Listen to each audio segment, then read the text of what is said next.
Hello, everybody. Welcome to the Blue Monday podcast. I'm not going to do the intro, Seb, because we've got to start off hot. Seb, do you like golf? No. No. Not Dave, why am I sat here at 9:15 in the morning recording this podcast? Yeah, right. It's the final round of the Masters this evening, isn't it? Probably the greatest golf tournament in the world, or probably the Open is, but the Masters is close behind. So, I take full responsibility for that. And thank you and Seb for your understanding and patience with it all.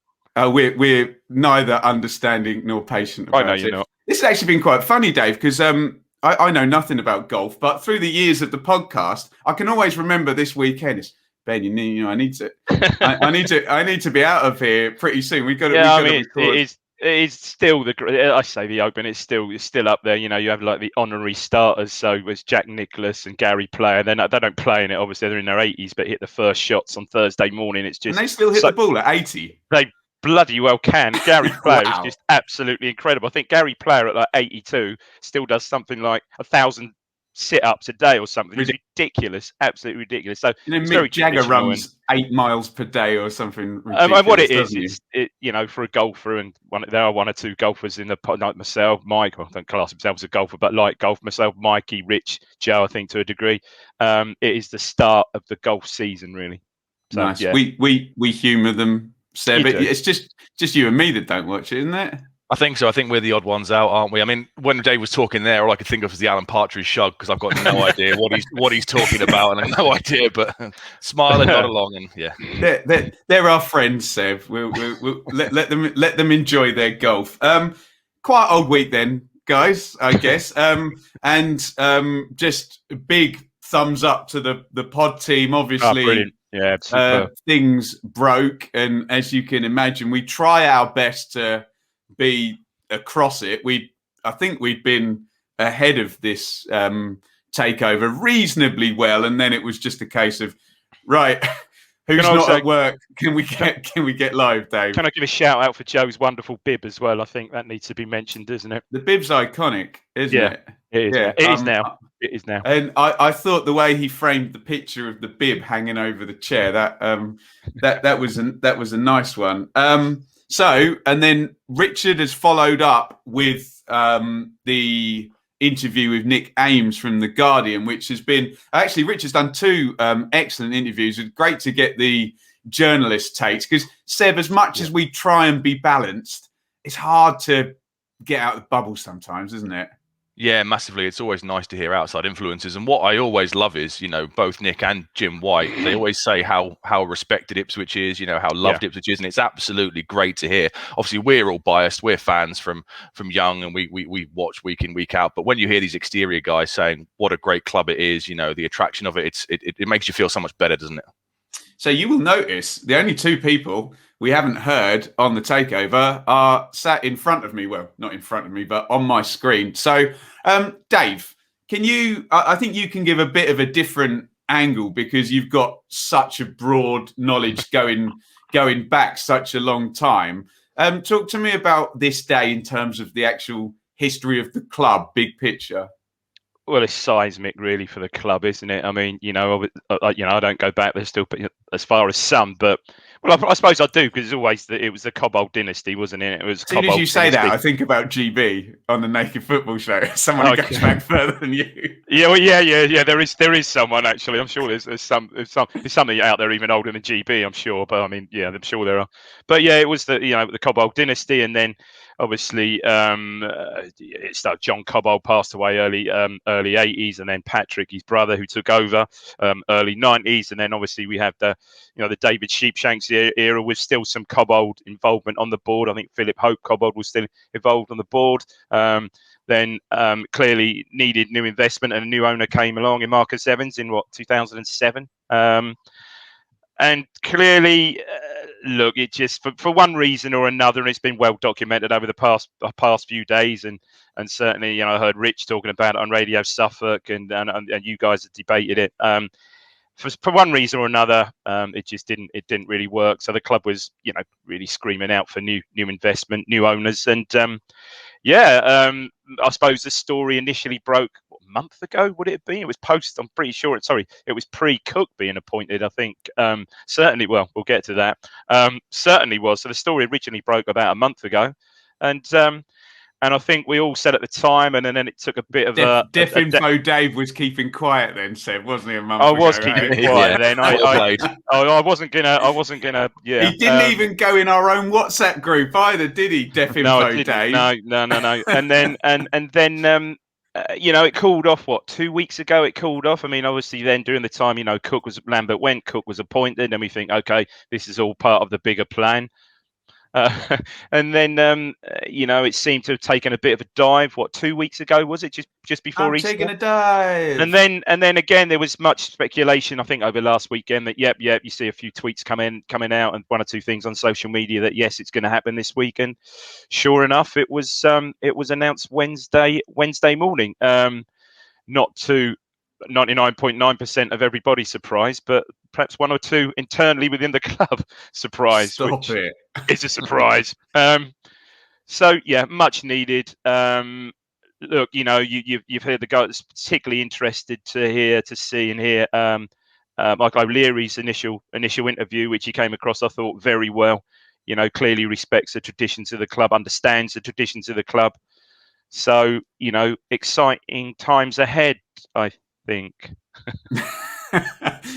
Seb, we can put a little bit more meat on the bone here, Seb, because when we did the first shows, as Dave just mentioned, and impressed by the level of openness, Seb, because we had full 60 minutes from Mike O'Leary and Brett Johnson.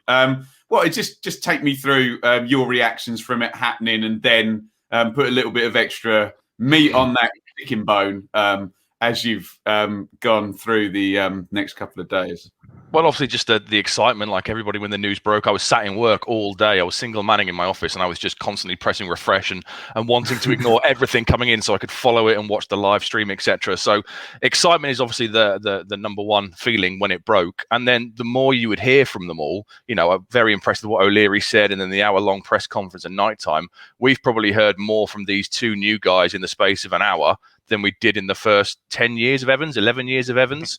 So it's just, it's so exciting potentially what could happen now. I understand, obviously, things are going to be difficult in terms of the short term. I guess they've probably written this season off, and we'll look to really, really build next year and move up the leagues, hopefully, quite quickly.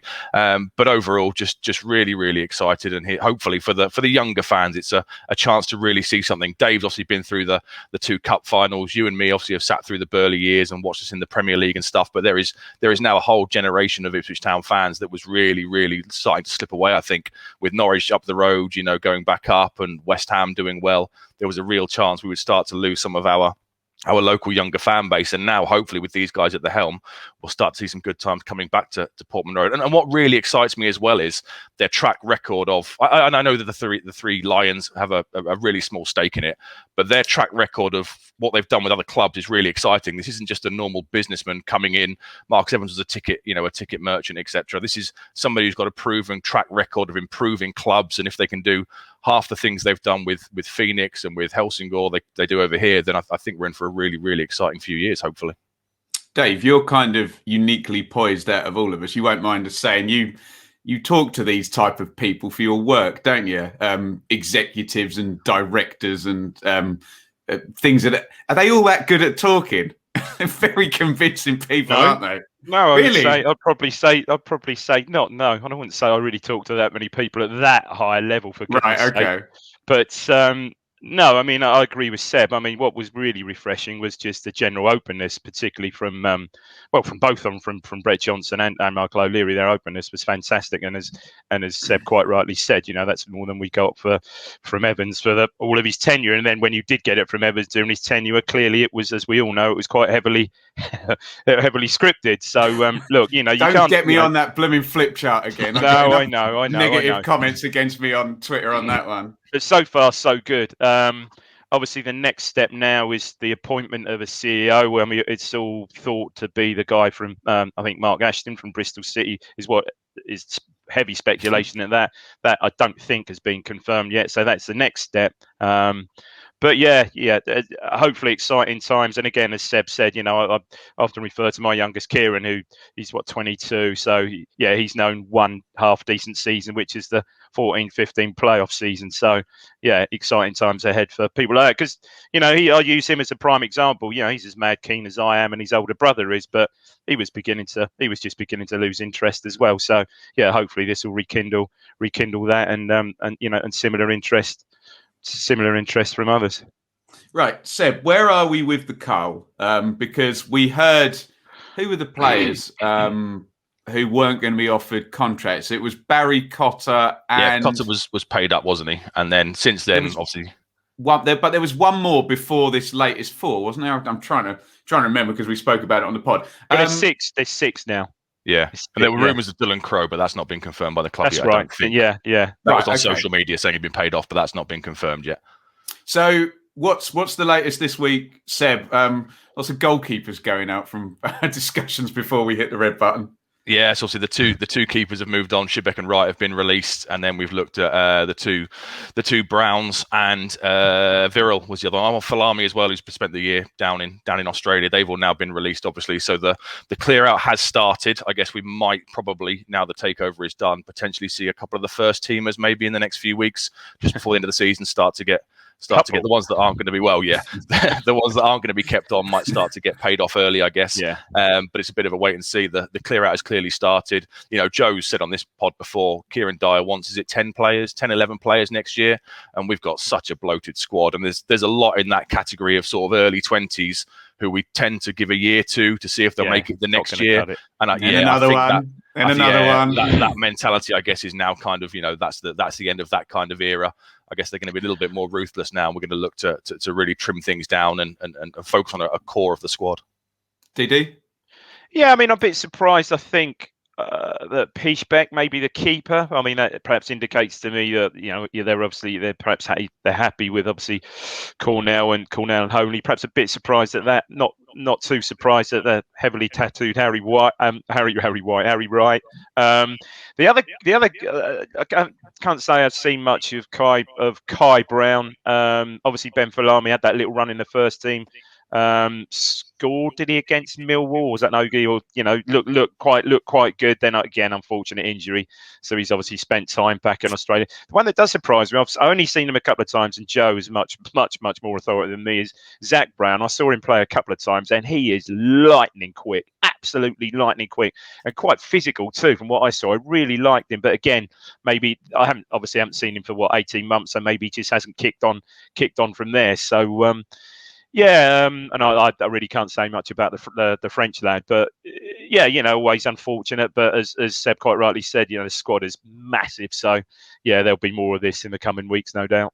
Quite a good segue there, Dave. It's not next on my running order, but the under-18s. Speaking of under-18s and youngsters coming through, so this is the FA Youth Cup quarterfinals.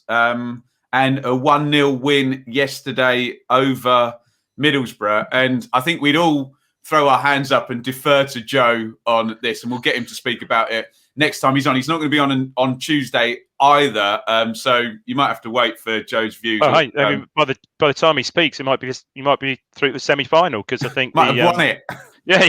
The quarters next Saturday. Absolutely, brilliant for the kids. I mean, it is. The FA Youth Cup is still the blue ribbon, tournament for kids of that age, and just fantastic, because I think Borough, although they played it away from the Riverside and not even at their training ground, I think they played some obscure Bishop Auckland or somewhere like that. I think they're category 1, so another sort of feather on our cap there, and didn't see much of it, but what we did see was the goal, and the goal celebrations absolutely fantastic. I think it was Albie Armin scored the goal, good turn goal, great celebration. You can see the keeper running forward, and a really nice tweet from his father. Yeah, Mikey shared that earlier. That was absolutely brilliant. Sort of saying, "Oh, you're almost walking on air this morning." What a day for the lad. Absolutely fantastic. We've got a great sort of history. Won it twice in the 70s, won it back in 2005. So absolutely superb. And looking at the teams left in, I didn't really look at any of the other results yesterday. If games were played yesterday, but there was a likes of Man City still there, Chelsea, Spurs. I think West Ham was still there, I believe. So big clubs with big academies there. So what an achievement! And we've got Sheffield United at home. So you'd think a great opportunity. I mean, even even to get to the quarters is a fantastic opportunity. Fantastic achievement. But to get through next weekend to the semi-finals, absolutely brilliant. And again, that just generally gives the club a lift. There's something to point to there, isn't it? Brilliant. Absolutely, yeah, brilliant stuff. So congratulations to the under-18s. Seb, Luke Thomas. This has been a weird one, hasn't it? Because here comes clanger name drop. I was actually able to ask Valerian Ismail in a press conference about Luke Thomas, and his body language changed a little bit as soon as I mentioned his name. Yeah, a bit prickly, did he? He got a bit prickly, yeah. And he's a very big, scary man. If you've ever seen him on the TV, man, though. My God, what a man! Manager as well, yeah. Deary me. So Luke Thomas came in, Seb, and with possibly a certain reputation as having been a bit difficult at Barnsley, and I tried to big him up, saying I'd seen him do bits and bobs, and then he sort of disappeared. Just wasn't in the team, wasn't anywhere. So we've heard from Luke Thomas on social media. I'll paraphrase: for my mental and physical health, I need to take a few weeks away from the game that I love. So I don't know what's happened there. Obviously, if it's a struggle, we extend our sort of sympathy and our best wishes. But what a interesting, slightly odd loan spell from Luke Thomas, Seven. I suspect we've seen the last of him. Yeah, it seems that way, doesn't it? I mean, he was tracked in the media a good few weeks before he joined, and then he came in, and wasn't there a bit of a to and fro between him and the Barnsley manager, where he said, "I just want to go out and play football," and that might be why you got that frosty answer from the Barnsley guy. He didn't really do anything, if we're being honest, on the pitch. He started a few games, but I think what we were after was an out and out attacking winger. Maybe cutting inside, playing on the wrong side, like an inverted inside forward or inverted winger, and we wanted to add some goals and creativity, like Lee O'Neill said, but he never really got going, and then he completely disappeared from the squad. And there were a few things on Twitter and a few things on TWTD saying he's no longer at the club. Obviously, you can't terminate a loan without it being a transfer window, so it all went very, very quiet. And then this statement came out, so we won't see him again. Like you said, we wish him all the best. I guess he needs to take a break for himself, and hopefully he'll come back at the summer, back to Barnsley, and look to start afresh. And hopefully the break will do him some good. So we extend him our sympathies, but from a loan point of view, it was a very strange one and a bit of a waste, wasn't it? Let's be honest. I'm going to do a wrestling reference, Dave, because it's WrestleMania tonight, and Shawn Michaels once dropped the belt. And you're going to be watching WrestleMania instead of the Masters, aren't you? No. That's the real reason we're doing this now, isn't it? Yeah, exactly. You've thrown Dave under the bus, and you're exactly. I know, it's always the same. That's tremendous. I like that. Exactly. Shawn Michaels, who you've probably heard of, he dropped the belt, and he did this emotional thing. I've lost my smile. I need to go away and find my smile. So we hope Luke Thomas goes away and finds his smile and comes back stronger, although probably not at Barnsley from what we're ascertaining. We may see him in League One or possibly I think Championship club will Barnsley nailed on have a pop Premier next year, aren't they? My God. No, I think Bournemouth might have something to say about that with the way the league is trending at the moment. But yeah, true. There we go. Dave, I don't suppose you'll have much to say on this, but the season ticket, this is the final news. Notice we're stringing out the news today. I wonder why. Just as well that event happened this week. Right. So Dave, Pat, you see on YouTube now, you can see the secret signals we give Dave when we want him to go 5 minutes on something now. But I don't suppose you'll have much to say. The season ticket decisions have been delayed. That's a big, potential chunk of money. Yeah, huge. That is, very important. And I suppose it's going to kind of set the tone for, we hear a lot from, particularly from Brett Johnson, about community and all this type of thing. I suppose this is, the first chance to perhaps back up if they can do something good for children for season tickets. Absolutely, something was required. I mean, okay, when the takeover was announced, you assume that's more to do with the tax year more than anything else. But yeah. This should, you'd think, give some impetus, because good grief, let's face it, impetus was needed in potential season ticket sales. I mean, obviously, results on the pitch would help to an even greater extent, and some goals would help to an even greater extent. But the takeover should have some sort of positive effect. At least for Christ's sake, there's something for them to write about on the season ticket renewals now, for goodness sake, because how they would have spun that prior to this, God only knows. I've got an idea, Dave. Hashtag a new era. Do you know what? You might be onto something there. Simple is best. That sounds good. Yeah, they needed to certainly hang on to something. So we'll see. I haven't read too much about it. Is it going to be this week, next? Well, I haven't really read too much about it, to be fair. I guess they've got to make some decisions pretty quickly. And I mean, we've said it a million times on the pod. This opportunity. The stadium is half empty, but 2/3 empty. Some of the times, it does feel somewhat of a white elephant, doesn't it? These two huge stands behind the goal that were built for another time and another situation that we're not in at the moment. And can you get the kids in, for goodness sake? Let them in for free with their parents, and and really get those OAP tickets. Get them cheap, get them down, not increase the price and whatnot. But let's see what they do. It's always I've written to be an opportunity there. I've written quite a direct email to the club with regard to concessions for over 58. So we'll see what they come back with. That is niche. We'll see what they come back with. Actually, no, sorry, over 50. Sorry, what we're talking about? Over 59. Yeah, 58. Over 59 by the new season. Yeah. Hopefully we'll see more and more of these kind of offers, because didn't Brett Johnson do £1 beers at Phoenix Rise and that kind of stuff? So don't you? Hopefully we'll see these kind of £1 pies, £1 pies, but then with a couple more pie outlets, because £1 pie. Imagine a queue for £1 pie, you'd miss like half a second half. Now, and you still can't pay on card. And you still can't stay there. I have a segue, because you know what I'd like to see. You know what I'd like to see, Seb. Everyone wants to hear what I'd like to see in the concourse. A favourite chicken stand. That would do for me. Set it up, and favourite chicken could be inside the stadium. Now, I may or may not have told you the correct address for this last time. You can go via favouritechicken.co.uk to get your Blue Monday offer here.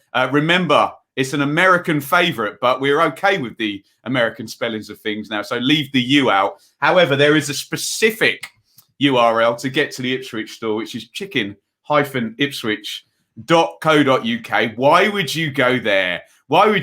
Because if you're a Blue Monday listener, you can get yourself a nice, juicy 20% discount on your favourite chicken order.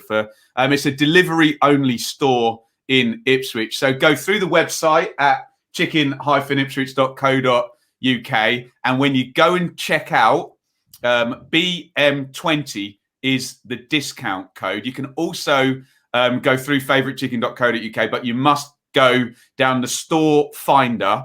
We haven't had to do any of this, Dave, because they've been nice enough to just send us some chicken, haven't they? But I need to go take that down. I'm licking my lips now, just looking at it. You got to take it down. Salivating. At 9:37 in the morning. Yeah. Nice favourite chicken for breakfast. Yeah.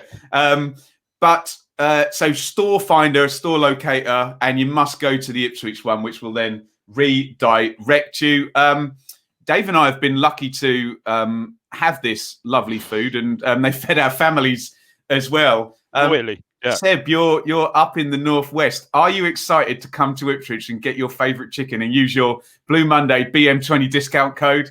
I am, absolutely. I mean, the closest one to me, I think, is Wolverhampton, but obviously I won't get the discount code there. So the next time I'm back home, I will certainly be paying a visit via the online store and getting some delivered. I think it's worth pointing out as well that since these guys have started sponsoring the pod, one of the Blue Monday team has moved back to Ipswich Now, that may be a complete coincidence, but like me, his closest one was Wolverhampton, and he is now, as of yesterday, a resident back in Suffolk. So I think for his housewarming party, it'll be favourite chicken all round, won't it? You're right there, Seb. He assured me it's nothing to do with relocating to watch Ipswich Town. It's purely a relocation based on the chicken outlet. He never moved for the last few years, did he? It was only when these guys came around that he made the decision. So I think a massive platter at his housewarming party will be just the ticket. Absolutely. That's tremendous. And Dave, you and the boys had a nice old banquet, didn't you? Pretty much that. What's on screen there? Between us, no, it was absolutely excellent. Yeah, a couple of Sundays ago, so that was very, very well received. Yeah, Ben, I can't believe you haven't composed a chicken song, or even a chicken. I'm sure. Yeah, I'm sure there's one there somewhere. That sounds good to me. Yeah. Sorry, listeners. Sorry, subscribers. What have I just done?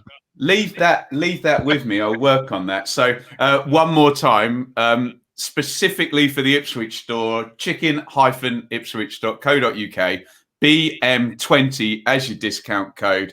There are sponsors until the end of the season. We'd love you to, when you're watching the Euros and watching England, are we going to be allowed to have people over to watch these games? I think we might be able to at this point. Possibly middle of May. Yeah, reckon. Yeah, get your chicken in your favorite chicken, BM20 at the checkout. Right.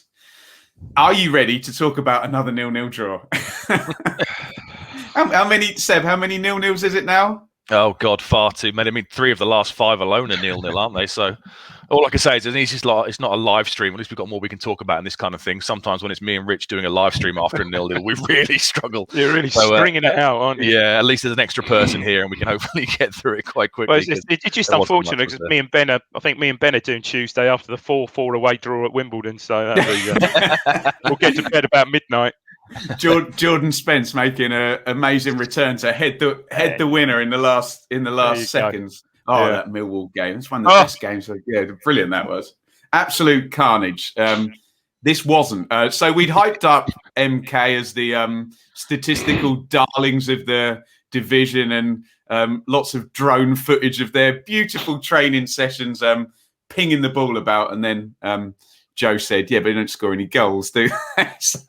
And they didn't score any goals this weekend. So it was Ipswich 0, MK Dons 0, under the stewardship of a former foe in ex-Norwich right back, Russ Martin. Can I do another name drop? Go. Russ Martin, who I met. This is a great Blue Monday name drop. Who I met in a Wagamama outside the Milton Keynes Stadium. I went to see. No, do you know? I didn't even think did I go to a game? I might have gone shopping with Shaylee because there's a big H&M. So I can't remember. I think I might have gone to see Milton Keynes versus AFC Wimbledon. I don't remember. I don't remember yesterday. For goodness sake. Anyway, and I met Russ Martin in the Wagamama outside the stadium, which is the closest Wagamama to any stadium, surely, in world football, unless they've put a Wagamama inside Wembley Stadium, which wouldn't be beyond the realms of possibility. There's a lot of product placement here. Is there? Yeah. We don't have a discount code for Wagamama. I should probably stop mentioning rival foods. You mentioned like 5 times in the last minute. Hearing me. Move on, as Dave classically says. Right, here is your 11 for Ipswich. Holly in goal, Wolfenden, Enciala, Chambers, Ward and Edwards wide, wing backs, call them what you like. Dazelle, Downs, Bishop, Drinan and Dobra. Dave, your thoughts on that 11? Wagamama. My thoughts on that 11. Well, it's certainly different, wasn't it? I mean, good to see. I mean, 2 things here. First of all, brilliant to see, and we'll get onto that a little bit later. Brilliant to see Tristan Nyden back in the squad and on the bench. Absolutely fantastic. Obviously, Jackson out. I personally didn't watch the Rochdale game, but yeah, apparently he made little or no, as our other forwards, he made little or no impact there, so he was completely out of the squad. And obviously Drinan in with Dobra, Armando Dobra, just playing slightly behind him. Yeah, a bit of a departure, but you look at it. Oh, and the other big thing, Flynn Downs coming back in the centre midfield. So yeah, on the face of it, okay, it's another throw of the dice and a plan D, E, or whatever it is. Yeah, I mean, I didn't necessarily have a problem with that. He's got to look at these players, and he's got to find something that works and converts into goals. Unfortunately, Seb, do you reckon we can get to plan what, M? Well, we've still got 8 games to go. So if he changes it 2 or 3 times in game, there's no reason why we can't push past the alphabet and start with A1, A2, whatever. I think it's interesting on there as well. I didn't see it as a 3-5-2 when it kicked off. It seemed to almost be a 4-4-1-1. Yeah, he was playing behind him. Yeah, Dobra was in behind Drinnan, and sort of Dizelle seemed to be kind of out slightly to the left. So I guess we might see a few of these kind of more experimental lineups for the remainder of the season if the playoffs do ever go out of reach, because bizarrely at the moment they're still not, but if they do ever go out of reach, then we might, I guess he's got to see these guys to start making decisions pretty quickly with the contract situation looming. Yeah. Just to protect myself from pedantic comments, which will inevitably come, I read that off SofaScore. If you have any issues with SofaScore's perception of Ipswich's shape yesterday, you can contact them at sofascore.com, and please leave me out of it. Anyone can decipher the shape, but yeah. Well, there you go. There is the MK team. Fisher, the legend, Lewington. I want a Lewington and Coppinger. 1,400 games between them, or 1,500? Incredible. Yeah. Darling, Jules, Harvey, Laird, O'Reilly, Serman, McEachran, Fraser, and Grigg up top. Will Grigg's on fire. Your defence is terrified. Dave, what happened in the first half? Well, Will Grigg's on fire. Will Grigg's been heavily linked, hasn't he, this week? Which is on the face of that yesterday. I fairly got open mind about. Take on the first half. Yeah, as we thought, MK, and as Joe said, MK tried to play lovely, pretty football, which is good and quite easy on the eye, but don't think they had a cutting edge at all. And I can remember us creating one pretty decent chance where Downs wins the ball as he's run up really well, sort of fairly central in their half, and Edwards got free for once, and a good ball, and Dobra, he should score, shouldn't he, I suppose? He's lunging a bit, sort of comes in from about 6 yards, gets his toe with the ball, and that just goes the wrong side of the post into the side netting, doesn't it? That was the chance of the first half, really. Other than that, pretty nondescript. I don't think I've missed much out, really, other than that. Yeah, we sort of huffed and puffed. Dizelle, don't start me. A couple of corners floated into the keeper's arms, which Mills was saying, oh yeah, they weren't bad, with pace on, but well, no, Mick, they're too strong. Yes, they might go in if the goalkeeper completely misses them, but they're right, he catches them at the far post. So yeah, just fairly nondescript, as a lot of our sort of halves of first halves of football have been most of the season, really. The only thing, sorry to jump in. The only thing about the Dobra chance, I know he missed it, but I was encouraged the fact he got there. If that makes sense.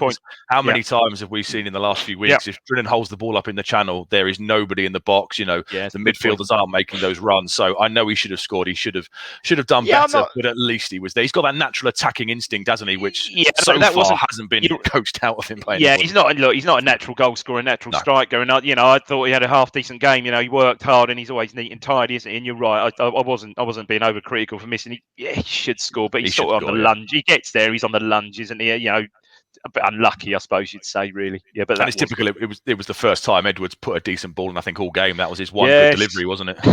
Yeah, it was. Yeah. I think we'll move on to the second half then. I think you guys have covered that. In come Nidam for his return. Sears, Judge, Parrott, Hawkins. Take me through the second half. Do you want to go first, Seb? Double save from Holly, wasn't there? I thought good double save, and the free kick as well. He tipped it around the post, didn't he? That's a really clever free kick, actually. That wasn't it? There you go. That was Serman, wasn't it? That was Serman, wasn't it? They can even over Finbow. They can even overplay a free kick and get stopped. That was a great save. That, to be fair, and I think Rich made the great comment.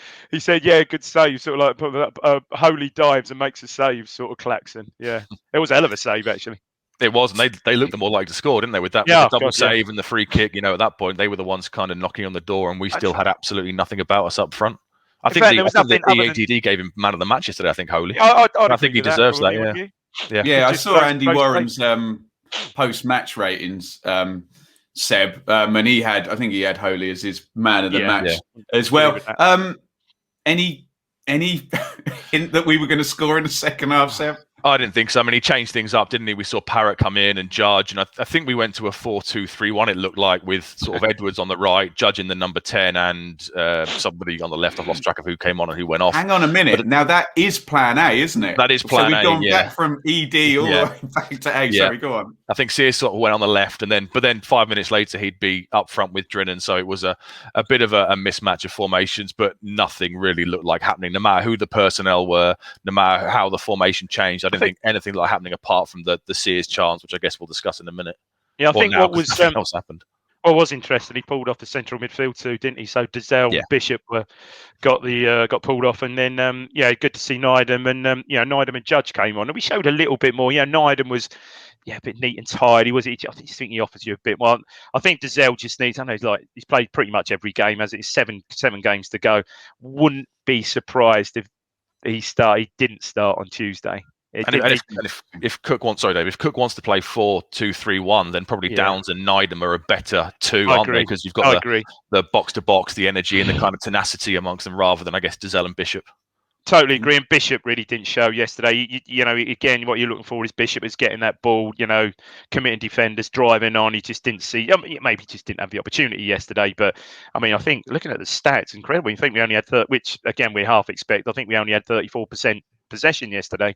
You didn't see any of that from Zero Bishop, shots on target, Dave. My son informs me that's now 200. So from 10 minutes into the second half of what would have been a Bristol Rovers game 3 games ago, we haven't had a shot on target for 215 minutes apparently.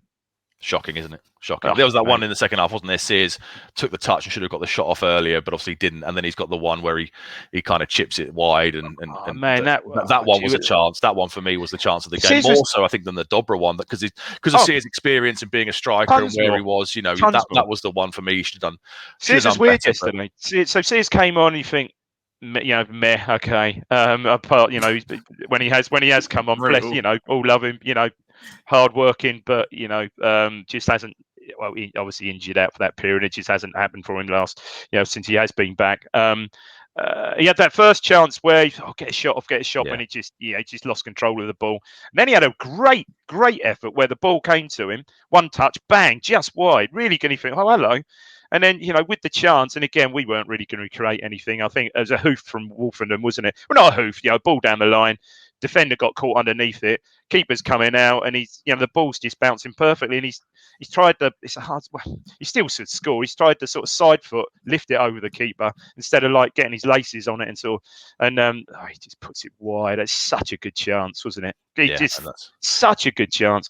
And I think, as I mentioned before, I think had again, how often we said it, had Norwood been playing yesterday with I think we'd have won comfortably yesterday. Well, it's funny you should mention James Norwood, because we're going to parlay that into one of our favourite places, the Ipswich Town Twitter, where during the game we were having fun and games. So look, this has come up a lot. We're going to mention it. Why not? This is James Norwood's Twitter at @jnorwood_10, who has taken a picture of his MacBook Air. And he appears to be watching the game on iFollow. We cannot confirm or deny whether he has clicked home commentators or away commentators. If he has clicked home commentators, Seb, who would he be hearing? It'll be Brenner and Mick Mills, won't it, from Radio Suffolk feed? Club captain, Brenner club and legend, all-time appearance maker Mick Mills. 7 million games. Yeah. Okay. More than Dean Lewington. Gonna have to stick this on mute. These commentators. Look, we're gonna bring it up because Norwood's Twitter is always good fun, isn't it? This has caused outrage amongst Ipswich fans, and let's be honest, Seb, the standard for causing outrage on Twitter is incredibly low, and the standard to cause outrage amongst Ipswich Town fans on Twitter is equally low. But go on, I'll throw you this curveball. Talk to me about this tweet then, Seb. Well, yet again, I think it's an example of somebody not thinking before they put something onto social media. I mean, there's every chance he might not know who the summariser is. Maybe it's on quiet in the background, etc. But I do think, the all-time club appearance maker deserves a little bit more respect than a striker in a side playing in the lowest league position for years, etc. I guess what he said potentially might not be incorrect. Everyone has their own personal opinion on commentary and whatnot, but to put it into the social media platform like that, to me, seems a little bit disrespectful, I would say. Dave? No, I agree. I mean, people were saying there were people on social media saying throughout about Mick Mills, legend, about Mick Mills and his trying to describe the formation. Well, to be fair, Mick Mills, the formation changes so much during the game. I think it's difficult for everybody to assess what the exact formation is. So there might be a bit of that in there. But yeah, he does. I think I said, he doesn't help himself with that, does he? Really? There's just no need, is there? Let's be honest. No, for God's sake, we know, and that's his way, and he's been very active on social media ever since he joined the club. With his sort of goal celebrations and stuff at the start of last season, which was fine when we were up there and firing. But no, I think it's sort of starting to wear a little bit thin amongst some followers now, I think. There's this tension often, and I have to say, I think Micah Richards is absolutely brilliant when he makes fun of Graham Souness and Roy Keane, and he's very funny because he'll say things like, look, these guys are going to talk about running around and commitment and all of this stuff, but I'm going to tell you what actually gets said in a dressing room today. Sometimes, and of course Mick Mills, obviously, I don't need to qualify it. Sometimes you do get maybe a little oversimplification, and it's a lot about team shape or an individual duel and the game playing out as if everyone's going to stay in their formations. But obviously, we would all understand that as fans, we have a level of understanding that goes nowhere near either James Norwood's or certainly Mick Mills' understanding of what actually happens in a dressing room or on a pitch. But of course, the presentation of yourself on Twitter. But hey, he's free to say what he likes. But I think, Ben, someone once said it's all about opinions. Oh, did they? Oh, interesting. I think someone said that once. Interesting. Let's have a look at Twitter, and this is going to get us into our next thing because Connor and Flim Fan, Andy Oliver. There we go. We'll just say your name. Have made reference to Paul Cook, Dave, not doing a press conference yesterday. I think we're back into Ipswich Town Twitter and the the reaction here. Yeah. Well. Yeah. There is a potential serious side to this if the doomsday scenario or worst case scenario. Well, the doomsday scenario is, as we understand it, and as pretty much Matt Gill confirmed yesterday, who stood in for the post-match interview, Cook's post-match interview, that the management team and the staff, as we understand it, had no idea that the takeover was going to happen as it did on Wednesday. I think we reading between the lines, it seems that obviously when Paul Cook took the job, it was very much there and in the media and out there. And I think he understood that it was going to be a simple matter of investment from this consortium rather than a full takeover. So effectively, he's come in and accepted the job working for Marcus Evans. And can I just quickly dive in, Dave? Hold your thought there. This is Paul Cook, who was doing a fantastic job at Wigan last season when a takeaway occurred and Wigan were chicken on the brain. When a takeover occurred and Wigan were then immediately put into administration by their new owners. So forgive him for being a little bit insecure or anxious about a takeover. Absolutely, sorry, quite right. Continue your thought, Dave. There is a backstory to that. Absolutely, quite right. So first of all, he didn't do the press conference on Friday. And again, I don't think perhaps you look too much into that. It's been a big week and you think, okay, perhaps he's not doing it. He's spending more time, another hour or so with the players out there. Or in meetings for about 8 hours if your organisation has just been taken over. Absolutely right. I think more of a shock, more of a surprise was yesterday, where so he hadn't done the press conference on Friday, and you would have expected him to come out yesterday. Or admittedly, perhaps you can look at him with a feeling of, or maybe he's got a feeling of deja vu and Groundhog Day. It's another 0-0 draw. What are we got to speak about? Yes, I tried another formation. Yes, it didn't work again. I'm still trying, sort of thing. Or maybe he's finally lost his voice altogether. I don't know. But no, then, as Ben quite rightly said, looking at the backstory here with what happened at Wigan last season, interesting. Interesting. Look, we all want, we all think, I think, majority of us all think Paul Cook's coming. It hasn't worked so far, but we think he's the right man for the job, with a clearing of the decks of the squad in the summer and getting his players in. Ben, I don't know. This could go. Hopefully, the doomsday scenario isn't what we think it might be. So he's confirmed he spoke to O'Leary, didn't he? They confirmed that at the press conference on thingy night. So he's had contact with the new owners. But I mean, but I think previous to that. Yeah. I mean, but all the media articles were saying it was a takeover. It wasn't a buying. The Athletic was very clear. And he kept doing these wink, nudge comments coming, and but Seb, if you're in his position, and we've said the one attractive thing about working for Marcus Evans is that it's old school. You're the manager. You get the time, as Dave says. You do everything. If you are not aware that you're now going to be put into a structure with a CEO in between you and the ownership, what would you do? Would you react, or would you say I didn't sign up for this? Yeah, if it's not the job he's been sold, if Evans has described a structure that he's perfectly comfortable working under, more of a Mick kind of thing, where he's responsible for everything in the club, and delegates a few things to a few assistants, but in the space of 4 weeks, that's not the gig anymore. You've got to report to a CEO, and I guess potentially Evans might have sold him a longer term plan. And I guess with the new investment coming in, these guys are going to want success pretty quickly, with it being an American kind of pension fund. They don't tend to mess around. They want their return on investments.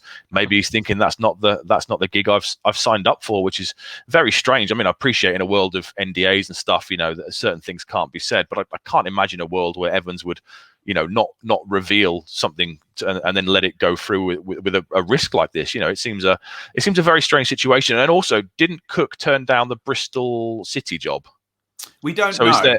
Okay. We don't know. The thought was the big link was Chris Hughton in summer with Mark Ashton. And we heard all sorts of the big links for Cook was Cardiff and Sheffield Wednesday, and apparently didn't want to work for Chansiri or Vincent Tan. They did want to work for Marcus Evans. So I don't know. Has he had maybe he's not keen on the new? Maybe he doesn't mind the structure, but maybe he doesn't want Ashton. I don't know. We're all speculating, aren't we? We have to wait and see how it all plays out. But you would hope this will be solved pretty quickly, because all it takes is. Well, if he did interview Seb, he would have been interviewed by Mark Ashton. If he did interview for Bristol City, which he if I'm Bristol City in summer, I'm interviewing Paul Cook. I don't know whether that happened or not. Someone may know more than I on this, but Dave, how do you move forward from this? Is it as simple as a statement from O'Leary or from Cook or both? Well, I mean, they've said, in O'Leary's initial interview, I think there was, it was mentioned and said, no, Paul Cook we were unanimous that Paul Cook was the man for the, was our both Marcus's choice and the consortium's choice as well. So, you've got that. So you would think that a statement should come out fairly sharpish. It's, a bit of a concern, I must admit. Yeah. Prepare the emergency pod, I guess. Another emergency pod. And to be fair, he doesn't. Ashton. Don't forget, Ashton still, as far as we understand, still hasn't been appointed, so he still really doesn't know who his new boss is yet. Watch this space. Let's hope it all works out in a lovely, productive way where we get a CEO appointed, whoever it is, and a beautiful working relationship is then formed between Paul Cook and said CEO. Let's just do another couple of questions here. We'll do Mullet's one. Dobra and Nydam only positives to take away from yesterday. Talk a bit about Dobra and Nydam impact yesterday. I think Dave's touched on it. So do you want to do that one, Seb?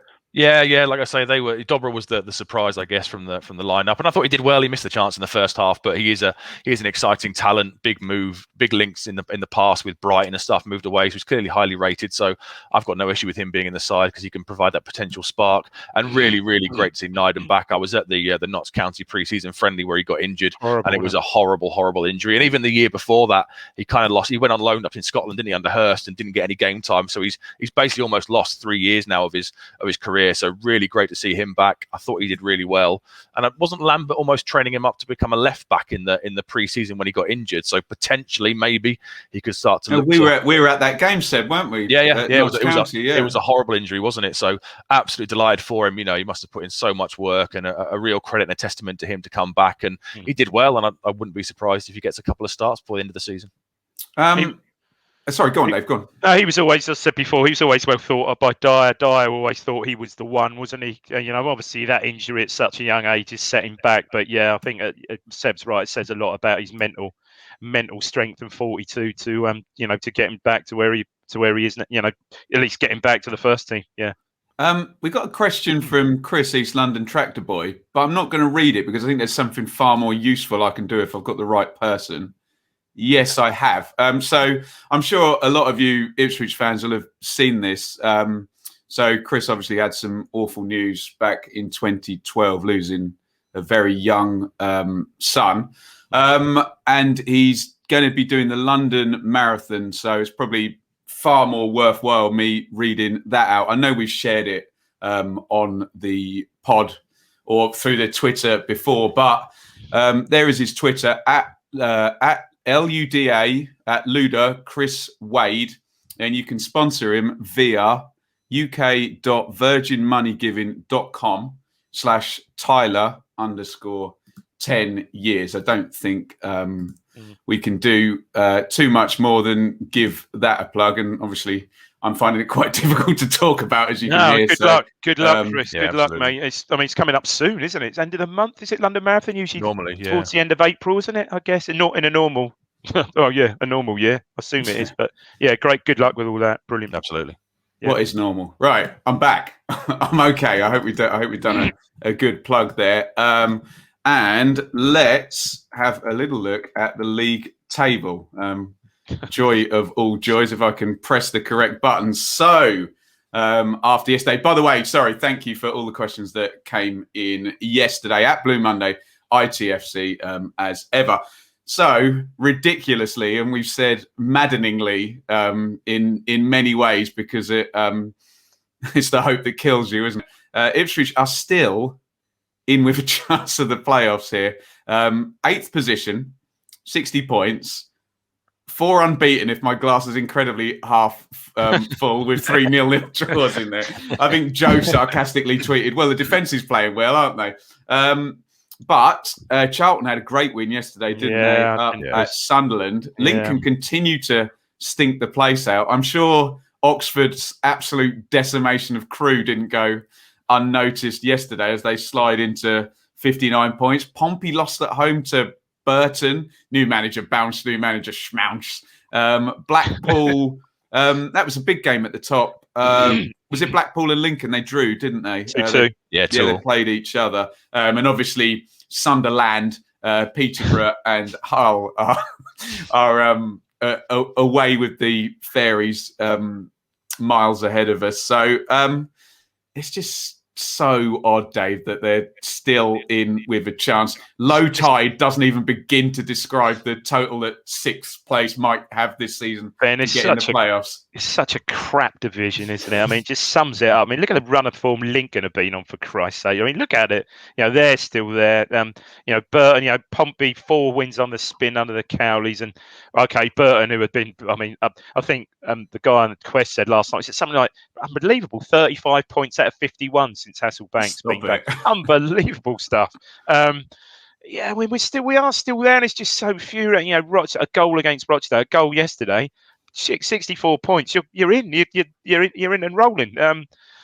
Mate. And look, the opportunity's still there, but we need to we need to get Norwood back on the pitch as soon as possible, because he is our, a bit like Star Wars. He's like, what, Obi-Wan Kenobi? He is our only hope, isn't he? He really is, because no one else is going to.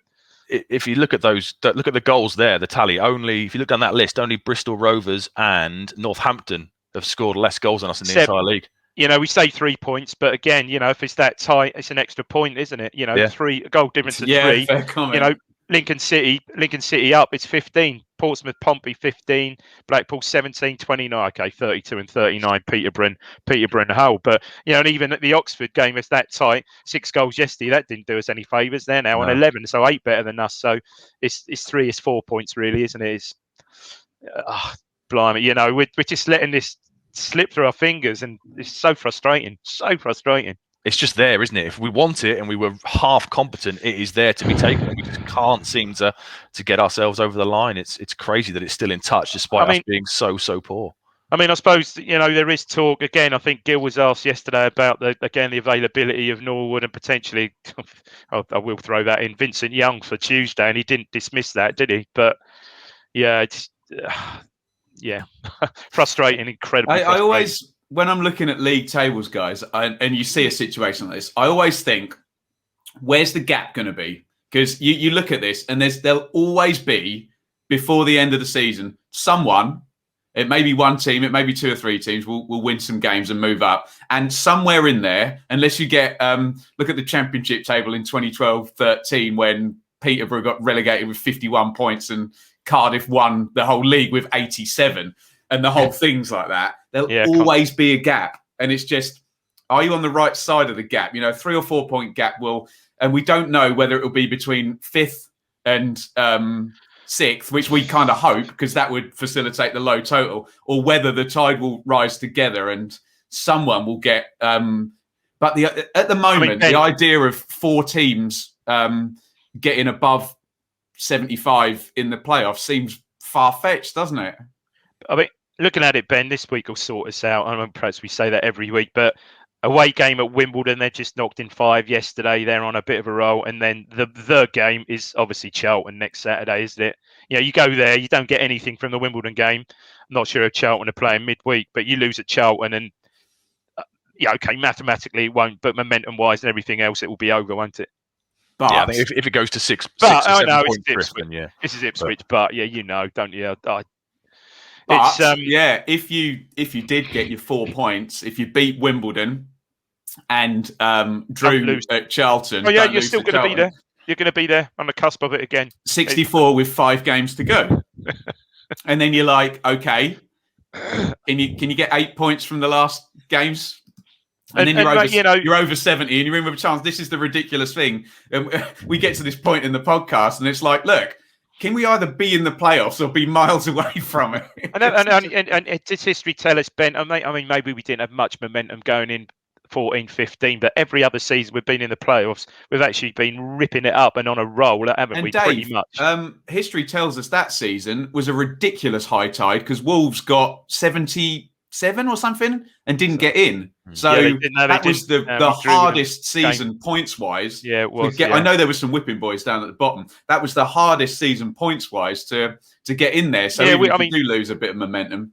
Yeah, we were going into that with not great form, were we? But certainly, we remember the playoffs under Royal, and certainly under Burley, we pretty much had momentum, steamrolling everybody going into them, weren't we? No matter what, I can't believe that would be like that this season. But the frustrating thing is, it's there. It's But best case, a couple of results, it's yours. But we you're dead right. You're dead right, because the league is so poor, rubbish, and so up and down. I hate to rain on everyone's parade, though, but best case scenario feels like 6th place, and then it's Sunderland. Yeah. But you've got nothing to lose, have you? You Sunderland, you got.